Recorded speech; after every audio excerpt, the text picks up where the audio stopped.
I had to stop working on the video I was currently putting together to rush and get this one out. I hope that every Canadian takes a few minutes out of their day to listen to this Canadian veteran. She drops a bombshell on how the Liberal government is treating the veterans here in Canada. It's deplorable. Canadian veteran Kelsey Sharon shares her experience of serving in the war at 18 and the struggles she and other veterans face upon returning home. She criticizes the Canadian government for not counting veterans' suicide deaths, which she believes allows them to avoid admitting their failure to support veterans. Sharon claims that the government offers death through its Medical Assistance in Dying MAID program instead of providing help to veterans with PTSD and other mental health issues. She alleges that the government sends investigators instead of healers to veterans seeking help and threatens to revoke benefits for speaking out. Sharon also accuses the government of blocking life-saving treatments, such as psychedelic-assisted therapy,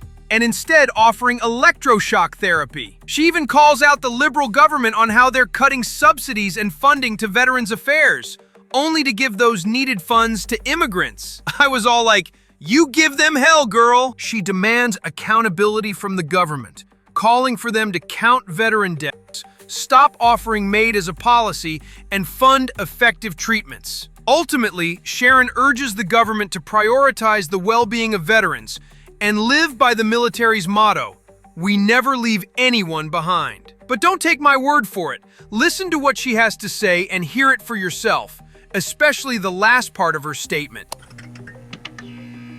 Hi, MPs. I don't know if you know who I am, but hopefully by the end of this, you won't forget. I know it's easy to forget who we are, so let's see if this one sticks. I served my country at the age of 18. I went to war on behalf of you. A war I now know, and so many of us know, was built on lies. I've buried friends under the same flag hanging in this room, and I've watched the same flag burned outside these walls while you all stand silent calling it freedom when we all know it's terrorism. Here's the truth. Canada doesn't count veteran suicides. You never have. If you don't count us, then you don't have to admit that you failed us. Every single day since Afghanistan, another Canadian veteran dies by suicide. Sometimes two, sometimes more, but you wouldn't know that. And the government of Canada still refuses to track it, publish it, or face it. You hide behind one outdated study from 2016, and that is not enough. It's cowardice. We came home to neglect, bureaucracy, and betrayal. And when veterans reach out for help, this government sends investigators, not healers.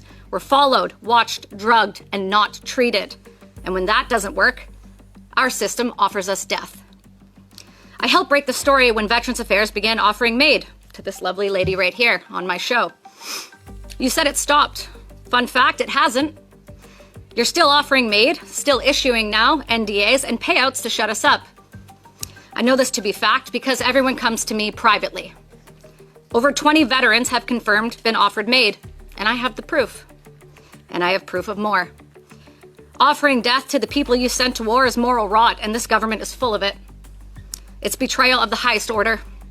And offering MAID to people with PTSD is absolutely insane. Research shows 46% of those with PTSD have suicidal thoughts alone, and 19% attempt suicide without even being offered. It's much easier if you just dangle a carrot now, isn't it? See, you don't really need to offer them a needle, a paralytic, or a drug that fills your lungs as you drown to death in your own fluid. You can just, offer them help. Instead, you threaten our benefits if we speak out. I know this because you send PIs to follow me around. And you threaten me in emails, and your own MP and your own Prime Minister has done it. I know this because I also have it in writing. Your silence with us is just bureaucracy and fear.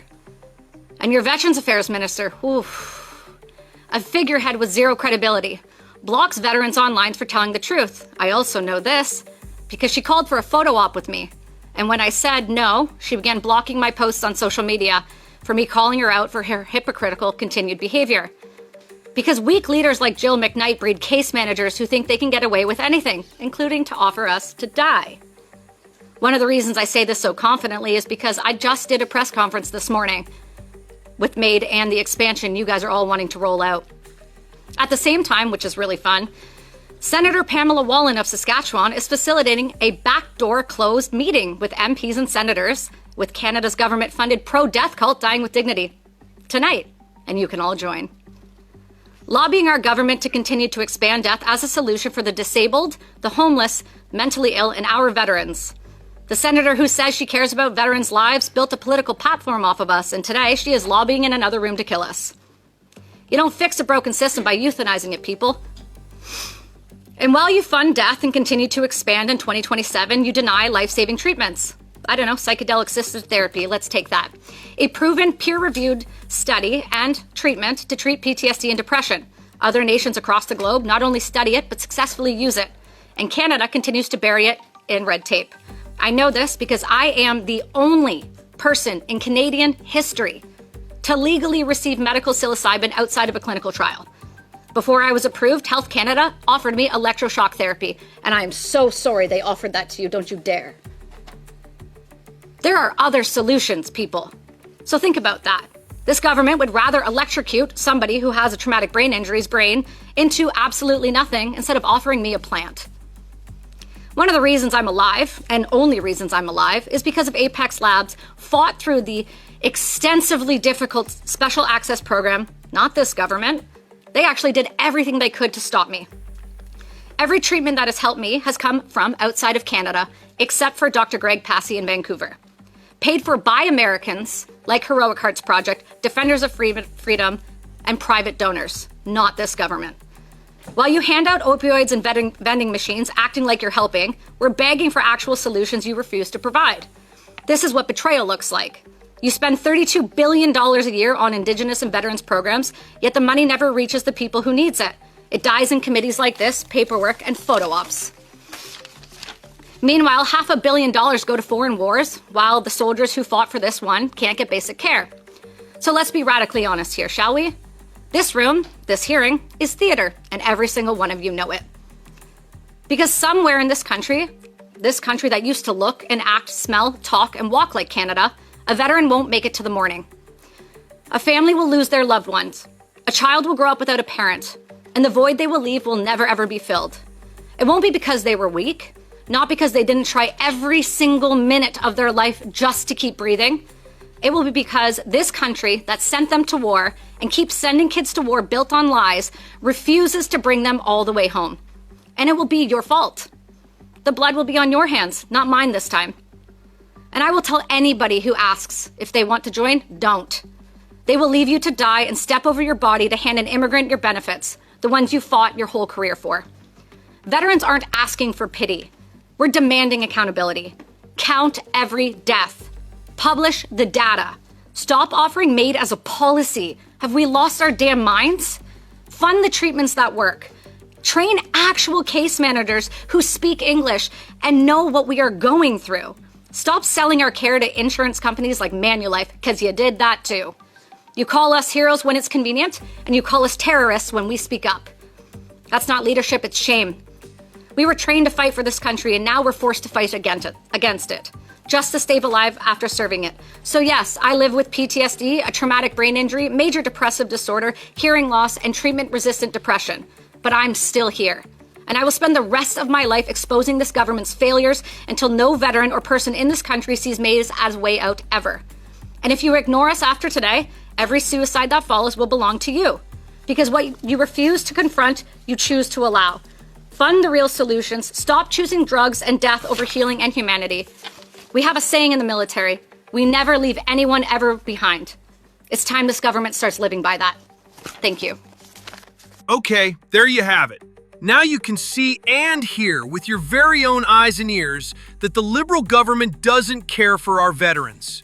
They would rather cut $4.23 billion from Veterans Affairs and hand that money over to the immigrants flooding into Canada under false pretenses and claims, or send it off to some foreign country to help support their citizens instead. The glaring question you have to ask yourself is, would you have known about this blatant disregard of our veterans and the way they're being mistreated if it wasn't for this video?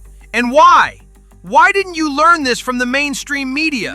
If you want me to continue exposing things like this, please hit the like button to let the algorithm know that this is something that should be featured in the top suggested videos. Comment to let it know that people are discussing it, and subscribe to stay informed. This is Mac's opinion, and I'll catch you in the next video. Cheers!